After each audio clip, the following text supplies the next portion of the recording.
Accueillir le diagnostic de neuroatypicité ou de haut potentiel ou d'hypersensibilité aussi attribué aux caractéristiques du haut potentiel émotionnel, ça peut être vraiment un soulagement, ça peut être l'information d'une confirmation de quelque chose, de ce qui pouvait être ressenti depuis des années, comme enfin, je savais bien qu'il y avait quelque chose qui était différent chez moi, et ça vient apporter une confirmation de cette difficulté d'adaptation à certaines situations. Par exemple, notamment de se retrouver un peu comme les autres, conforme aux autres.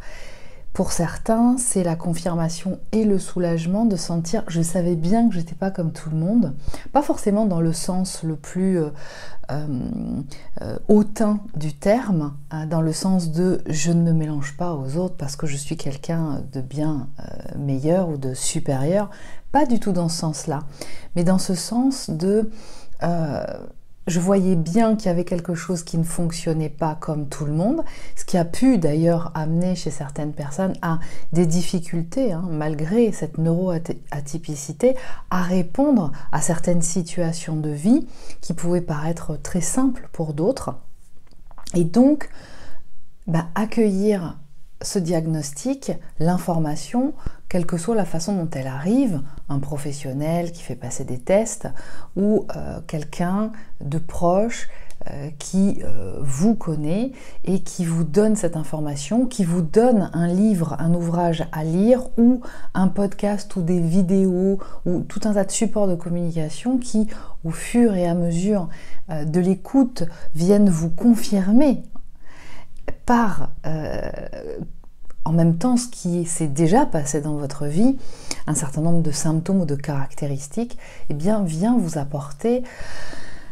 une ouverture, une fenêtre qui s'ouvre, la lumière qui rentre, et enfin, je savais bien qu'il y avait quelque chose, et ça vient poser. Cependant, c'est pas le cas pour tout le monde. Et puis, suite à ça, suite à cette annonce, ça engendre un certain nombre de choses qui vont venir demander à se développer, notamment qu'est-ce que je fais avec ça, qu'est-ce que ça signifie, et on va commencer, ou la personne en tout cas va commencer à approfondir ce sujet. Et en tout cas, je vous invite à le faire parce que c'est ce que ça demande. Ça va amener à ouvrir et à cheminer vers une meilleure connaissance de soi avec un certain nombre de caractéristiques ou de types de fonctionnement ou au travers notamment de l'apprentissage des formes d'intelligence qui sont déjà bien intégrées en soi, mais aussi d'autres qui demandent à s'ouvrir. Et lorsque on a un profil neuroatypique ou au potentiel, il n'est pas rare, même d'hypersensibilité, il n'est pas rare que l'on soit invité à développer certaines autres formes d'intelligence qui ne sont pas suffisamment intégrées en soi. Bien souvent, avec ce diagnostic de neuroatypicité ou de haut potentiel ou de haute sensibilité, on vous laisse comme ça, avec cette information, en pensant ou en vous invitant à croire que avec ça, vous pouvez tout faire, puisque les formes d'intelligence, certaines en tout cas, qui sont particulièrement développées, d'où cette hypersensibilité dont vous pouvez faire preuve et que vous pouvez ressentir, est au-dessus de la norme. Donc avec ça, vous êtes largement mieux doté que la plupart des gens. Donc vous pouvez vous débrouiller et vous dépatouiller avec ça. Mais c'est pas la réalité du terrain. La réalité du terrain, et ce qui en même temps fait partie de mon métier d'accompagnant au travers de l'hypnose, vient à constater au travers des différents témoignages de personnes que je peux accompagner qu'il y a des choses à booster, à mettre en place, des formes d'intelligence qui demandent à se développer, à s'expanser encore plus. Et ça, c'est quelque chose qui va avoir lieu régulièrement à différentes étapes de vie, sachant que plus on détecte ces caractéristiques jeunes, et mieux plus c'est efficace de générer cet accompagnement régulier en fonction en fait du ressenti de chaque personne. Mais plus c'est détecté jeune, plus c'est accompagné jeune, et mieux c'est pour le développement de la personne, de l'individu, au fur et à mesure de son évolution personnelle et en âge. Ceci dit, il y a aussi des personnes qui ont l'information de cette neuroatypicité, de cette hypersensibilité un peu plus tard dans leur vie.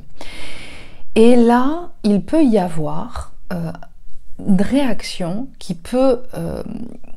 se manifester, qui peut être différente chez ces personnes. Et ça peut être notamment le sentiment de gâchis. Ça peut faire ressentir une grande sensation de colère, dans le sens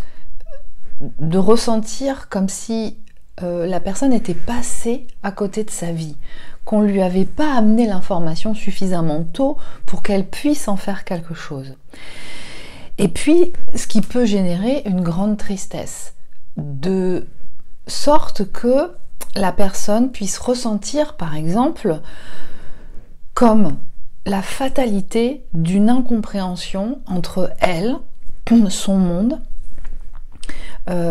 sa propre sensibilité, son hypersensibilité, les formes d'intelligence qui sont particulièrement développées en elle, et du coup, une incapacité à se faire comprendre du reste des personnes, et qui vient poser comme une constatation fataliste de « mais de toute façon, j'arriverai jamais à me faire comprendre, on n'arrivera jamais à me comprendre, je n'arriverai jamais à trouver ma place dans ce monde est bien trop brutal, est bien trop... ne me comprend pas, ne capte pas la sensibilité que je peux avoir, et donc je ne trouverai jamais mon bonheur dans cet environnement. » Alors, ces cas de figure-là, ces réactions-là, ces sentiments-là, ces sensations, j'ai envie de dire plutôt, là, qui apparaissent suite à cette identification, ce diagnostic posé, a lieu aussi régulièrement chez certaines personnes. Et notamment chez certains jeunes gens dont les parents ont ont favorisé un diagnostic, une détection, et qui, pour elles, par contre, vont être dans le refus catégorique d'intégrer cette information et continuent à vouloir fonctionner comme avant, refusant complètement cette information, ne voulant rien faire avec. Et ça peut même amener aller jusqu'à aussi ne voulant pas croire à tout ça, parce que c'est trop compliqué. À ce moment-là, ça ramène une complication, une difficulté supplémentaire à ce que la personne vivait déjà dans sa vie. C'est-à-dire, la vie est déjà assez compliquée comme ça, pour m'adapter, pour répondre à certaines situations, pour en rajouter d'autres. Et donc avec un refus ou un déni total de ces caractéristiques. C'est aussi ce qui peut arriver dans le cas d'un profil de haut potentiel. Et là, ça va dénoter aussi quelque chose d'important qui va faire partie des caractéristiques aussi et de l'hypersensibilité du profil de la personne, parce qu'il y a différents profils de neuroatypiques, eh bien, qui va